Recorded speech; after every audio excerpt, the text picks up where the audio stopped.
As for the grass, it grew as scant as hair in leprosy. Thin, dry blades pricked the mud, which underneath looked kneaded up with blood. One stiff, blind horse, his every bone a stare, stood stupefied, however he came there, thrust out past service from the devil's stud. Stanza 13 of Robert Browning's Childe Roland to the Dark Tower Came, published in 1855. Hello, I'm Philip Chase. Welcome to my YouTube channel on the best of fantasy. Today's video will be about Stephen King's The Gunslinger, which is, of course, the opening book of the Dark Tower series. The poem by Browning was a sort of starting point for Stephen King, I think. And he borrowed a few names from it, as well as the tone, perhaps, for his series, The Dark Tower. The poem by Browning was itself based on a song from King Lear spoken by Edgar, a mad song. So the tone perhaps even begins with Shakespeare. Stephen King has put himself in some really great literary company with Shakespeare and Browning as predecessors. But of course, the Dark Tower series is a far bigger work, and personally, I'm really looking forward to seeing where he takes it after reading The Gunslinger. Browning's poem from 1855 was surreal, before surrealism, strangely modern, like many of the poems that Browning wrote, and well ahead of its time.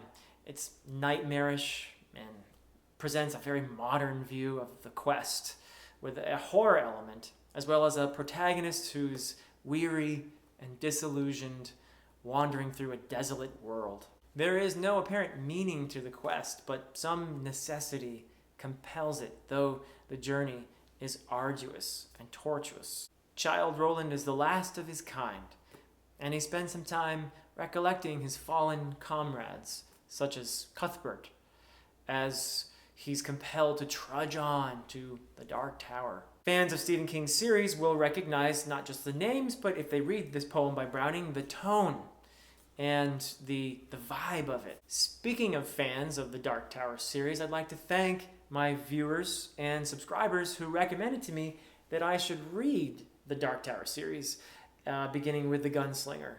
I'm absolutely delighted to be beginning this series after finishing the first book. The opening line of The Gunslinger is perhaps one of the most iconic in fantasy.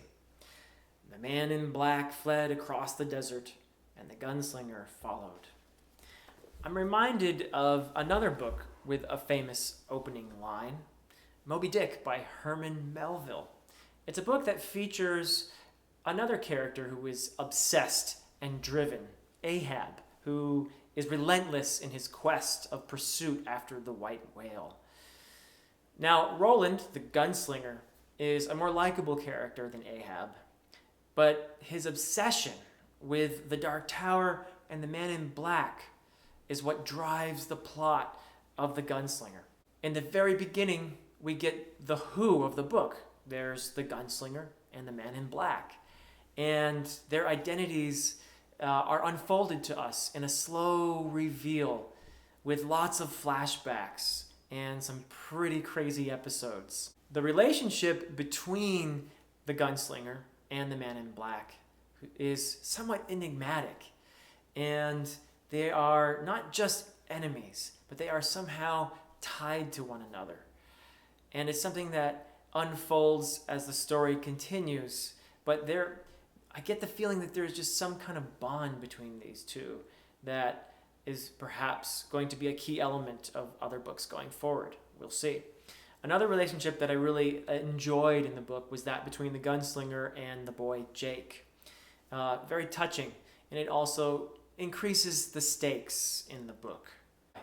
As far as the characters go, Roland is gritty and gray. Long before gritty and gray were staples in fantasy, Stephen King was giving us a character who epitomizes these qualities. He's also, though, kind of sympathetic. And he's powerful and obsessed, haunted by the past, particularly his own actions that have questionable morality. He is, quite simply, the last of his kind. There also are some pretty crazy supporting characters like Brown and his raven Zoltan that the Gunslinger meets. There's Nort and Sylvia Pittston.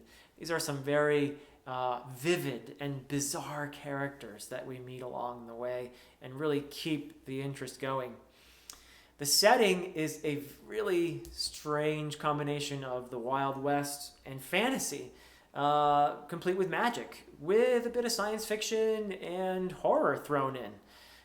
There's a complete disregard for genre boundaries in The Gunslinger. I don't know if that's typical of Stephen King or not, but I really enjoyed it in this particular book.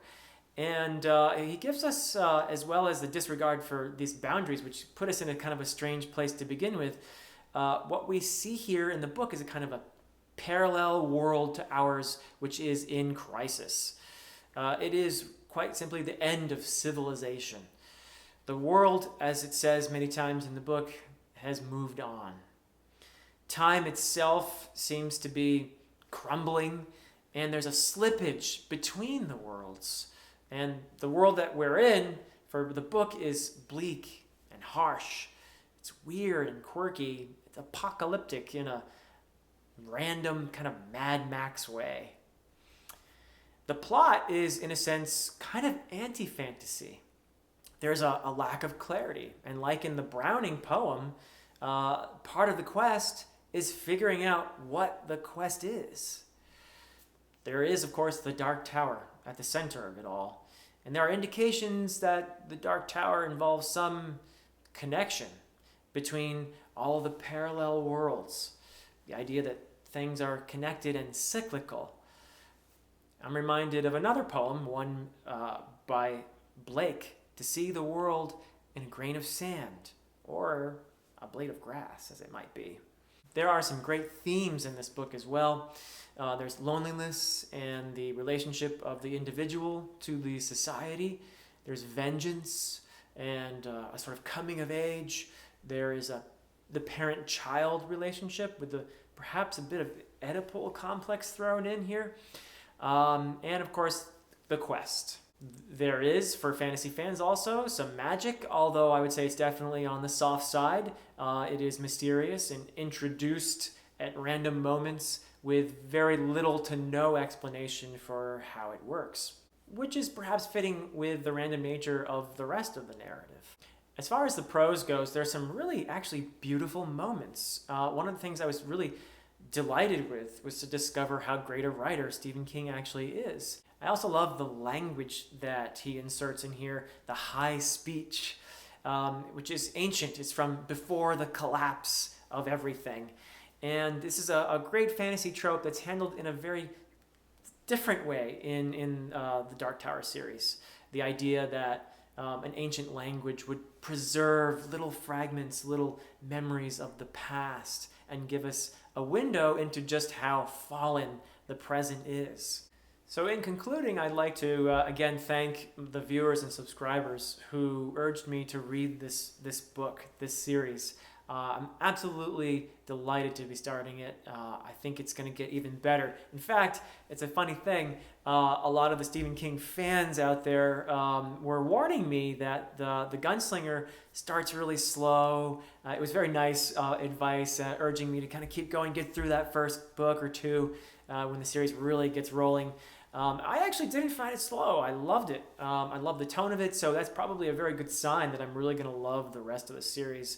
Very excited to be reading it. It's also, by the way, a great introduction to the series in the sense that it's pretty short. You know, if you were determined to do it, you probably could read it in an afternoon. It's just a little over 200 pages or so. And it's a quick read. It really had my interest the whole time.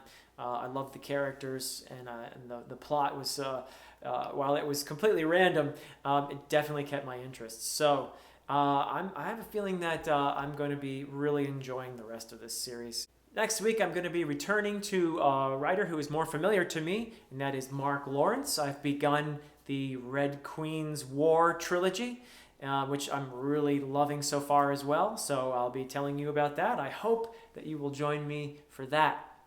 Until next time.